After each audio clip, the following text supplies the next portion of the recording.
এদিকে জাতীয় নির্বাচনের আগে গণভোট আয়োজন সহ ৫ দাবিতে বরিশালে বিক্ষোভ মিছিল করছে জামায়াতে ইসলামী ও ইসলামী আন্দোলন বাংলাদেশ।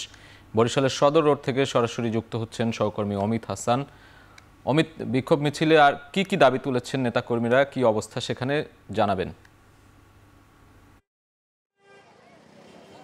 সাজিদ, একটু জানিয়ে রাখি যে বিকেল 4:30 থেকেই নগরীর সদর রোডে জামাত ইসলামী বাংলাদেশ এবং ইসলামী আন্দোলন বাংলাদেশের যারা নেতৃবৃন্দরা রয়েছেন তারা এসে উপস্থিত হন এবং বিভিন্ন ওয়ার্ড থেকে কিন্তু যারা নেতাকর্মীরা আছেন তারা কিন্তু মিছিল আকারে প্ল্যাকার্ড হাতে নিয়ে এই সমাবেশস্থলে উপস্থিত হন এবং এই মুহূর্তে দেখছেন আসলে সমাবেশটি মাত্রই কিন্তু শেষ হলো। এখনও নেতাকর্মীরা উপস্থিত রয়েছেন।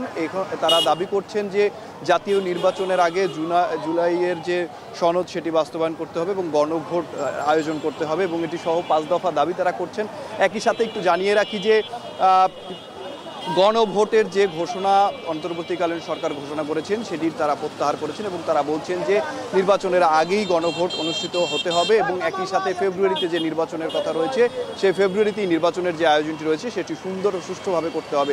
না হয় দেশের মানুষ আবারও সেই ফ্যাসিস্টদের যে গত আগের বছরগুলোতে যেরকম অবস্থা ছিল সেই অবস্থা আবার ফিরে আসবে দেশে, এমনটি তারা মনে করছেন। এবং জামাত ইসলামীর বিভিন্ন পর্যায়ের যারা নেতাকর্মীরা রয়েছেন তারা কিন্তু উপস্থিত হয়েছেন এবং বিকেল 4:30 থেকেই আমরা দেখেছি যে তারা এখানে উপস্থিত হয়েছেন এবং সংক্ষিপ্ত সমাবেশ শেষে তারা কিছুক্ষণ আগে একটি মিছিল বের করে এবং বিক্ষোভ মিছিলটি বরিশাল নগরীর ফজলুল হক অ্যাভিনিউ সদর রোড হয়ে লাইন রোড হয়ে তারপরে কিন্তু সদর রোডে এসে আবার একটি বক্তব্যের মাধ্যমে সেটি কিন্তু শেষ হয় এবং দেখছেন যে সদর রোডে এখনও কিন্তু নেতাকর্মীদের ভিড় রয়েছে।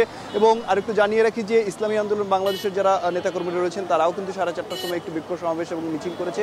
সেখানেও তারা একই দাবি জানিয়েছে যে গণভোট জাতীয় নির্বাচনের আগে গণভোট হতে হবে এবং আয়োজন সহ যে 5 দফা দাবি তারা করে আসছিলেন, বিশেষ করে জাতীয় সনদ জুলাই সনদ বাস্তবায়ন সেটি কিন্তু দ্রুত সময়ের মধ্যে করার দাবি জানিয়েছেন এবং যে অন্তর্বর্তীকালীন যে ঘোষণা দিয়েছেন গতকালকে সেই ঘোষণার তারা কিন্তু প্রতিবাদ করেছেন এবং তারা প্রত্যাহার করেছেন বলেও বক্তব্য রেখেছেন। এবং এই যে বিক্ষোভ সমাবেশ এবং বিক্ষোভ মিছিলে জামাত ইসলামী এবং ইসলামী আন্দোলন বাংলাদেশের যারা ঊর্ধ্বতন নেতাকর্মীরা রয়েছেন তারা কিন্তু উপস্থিত হয়েছেন এবং বক্তব্য রেখেছেন এবং কিছুক্ষণ আগেই সেই সমাবেশটি শেষ হয়েছে এবং তারা বলছেন যে আগামীতে আরও কঠোর কর্মসূচির হুঁশিয়ারিও তারা কিন্তু এই বিক্ষোভ সমাবেশ থেকে তুলে ধরেছেন। তো বরিশাল থেকে এই ছিল আমার কাছে সবশেষ। সাজিদ।